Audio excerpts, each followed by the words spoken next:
গতকালকের পর ফের আবারও বাস দুর্ঘটনা দক্ষিণ দামোদরে। গতকাল বর্ধমান থেকে নেত্রখণ্ড যাওয়ার পথে নয়নজুলিতে পড়ে যায় একটি যাত্রীবাহী বাস। তবে সেই সময় বাস খালি ছিল। বরাত জোরে রক্ষা পেয়েছেন বাসের চালক এবং খালাসি। গতকালকের ঘটনায় কোনো যাত্রী আহত না হলেও আজ ফের আবারও দুর্ঘটনা দক্ষিণ দামোদর এলাকায়। খণ্ডঘোষের মোল্লা রোডে একটি যাত্রীবাহী বাস দুর্ঘটনার কবলে পড়ে।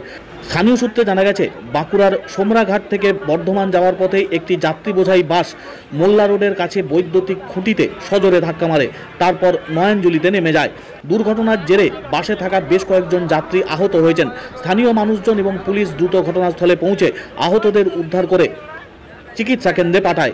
পরপর দুদিন বাস দুর্ঘটনার জেরে চাঞ্চল্য বর্ধমানের দক্ষিণ দামোদর এলাকায়। গতকাল বর্ধমান থেকে নেত্রখণ্ড যাওয়ার পথে নয়নজুলিতে পড়ে যায় একটি যাত্রী বোঝাই বাস, কিন্তু সেই সময় ওই বাসে কোনো যাত্রী ছিলেন না, শুধুমাত্র বাসের চালক এবং খালাসি ছিলেন। গতকালকের ঘটনায় সেই ঘটনার রেশ কাটতে না কাটতেই আজ ফের দুর্ঘটনার কবলে পড়ল আরও একটি যাত্রী বোঝাই বাস। পূর্ব বর্ধমানের খণ্ডঘোষের মোল্লা রোড এলাকায় এই বাসটি দুর্ঘটনার কবলে পড়ে। স্থানীয় সূত্রে জানা গেছে, বাসে প্রায় 20 থেকে 25 জন যাত্রী ছিলেন। আহত হয়েছেন জোনা 10 বলে জানা যাচ্ছে। তাদেরকে চিকিৎসার জন্য নিয়ে যাওয়া হয়েছে। স্থানীয় মানুষজন এবং পুলিশ ঘটনাস্থলে পৌঁছে পরিস্থিতি সামাল দেওয়ার চেষ্টা চালায়। বেশ কিছুক্ষণ যানবাহন চলাচল ব্যাহত হয় রাস্তায়। প্রচুর মানুষজন এসে জড়ো হয়েছেন ওই এলাকায়। দুর্ঘটনাস্থল থেকে বাসটিকে উদ্ধারের কাজ চলছে।